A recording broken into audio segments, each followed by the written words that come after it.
स्वामी समर्थ. उद्यापासून पुढील 4 महिने चातुर्मास सुरू होत आहे.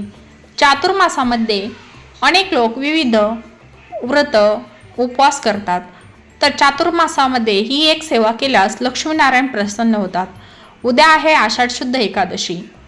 आषाढ शुद्ध एकादशीपासून कार्तिकी एकादशीपर्यंत रोज सकाळी देवघरासमोर 33 गोपद्य रांगोळीने काढणे, तर याला गोपद्य व्रत असे म्हणतात.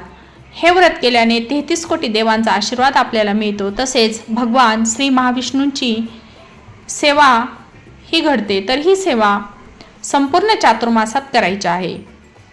तर ती कशी करायची आहे, तर सर्वप्रथम रोज सकाळी घरातील देवापुढे अंगणात 3 गोपद्ये, गदा, चक्र, सूर्य, चंद्र व शंख यांच्या प्रतिमा रांगोळीने काढल्या जातात. त्यांना शुभचिन्ह म्हणूनही त्यांचं पूजन करतात. किंवा देवघरासमोर बसून एक पाट ठेवून किंवा देवासमोर 33 गोपद्य काढायचे आहेत. आणि त्याचसोबत देवापुढे बसून 4 महिने विविध प्रकारच्या वाती वळत आणि मोकळा वेळ सत्कारणी लावत वाती वळताना एखादा मंत्र मनोमन म्हणायचा. या वातींना विशिष्ट नावे आहेत आणि वाती करण्याची सुद्धा विशिष्ट पद्धत आहे. तर कापसाचा पेरू तांब्यावर धरायचा आणि त्यापासून सूत काढायचं. ते सूत तांब्याला गुंडाळत राहायचं. तांब्याला सुताचे जे वेडे पडतात त्यावरून वातींना वेगवेगळी नावे दिली जातात. केळवात 2.5 फेरे, विष्णुवात 3 फेरे, रुद्रवात 11 फेरे, समईची वात बोटभर लांबीची. ज्या बारीक बोटभर वातीस दोन्ही बाजूला थोडा कापूस सोडत त्या वातीला माणिक वात म्हणतात.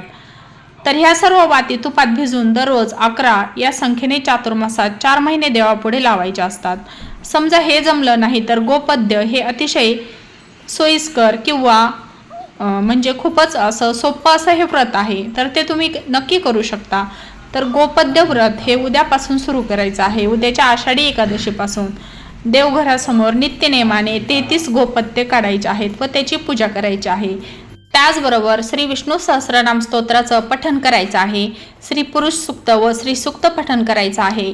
आणि ओम नमो भगवते वासुदेवाय या मंत्राचा जास्तीत जास्त जप करायचा आहे.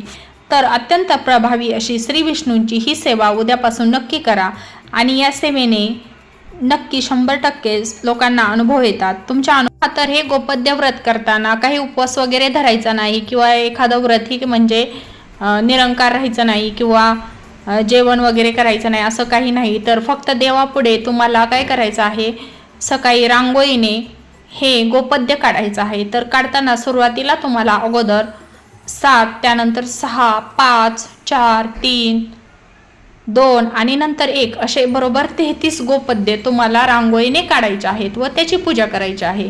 त्यानंतर दुसऱ्या दिवशी सकाळी परत ती रांगोळी तुम्ही एका डब्यामध्ये भरून ती तुम्ही बाहेर दरवाजामध्ये काढू शकता किंवा नंतर तुम्ही ती उपयोगात आणू शकता.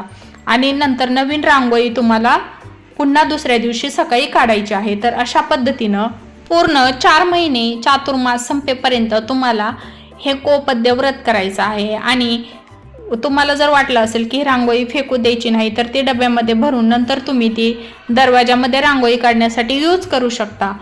तर अशा पद्धतीने चातुर्मासाचे शेवटी उद्यापन करताना 5 कुमारिकांना घरी बोलवून त्यांना बांगड्या, केळी, फणी, ऊस, मोनी, विडा, परकर, चोळी देऊन हे उद्यापन पूर्ण करायचं असेल. जर तुम्ही हे करू शकला नाही तर फक्त त्यांना हळदी कुंकू लावून आणि थोडंसं मिष्टान्न देऊनही तुम्ही या व्रताचं अगदी साध्या सोप्या पद्धतीने उद्यापन करू शकता. म्हणजे फार काही अवघड असं नाही.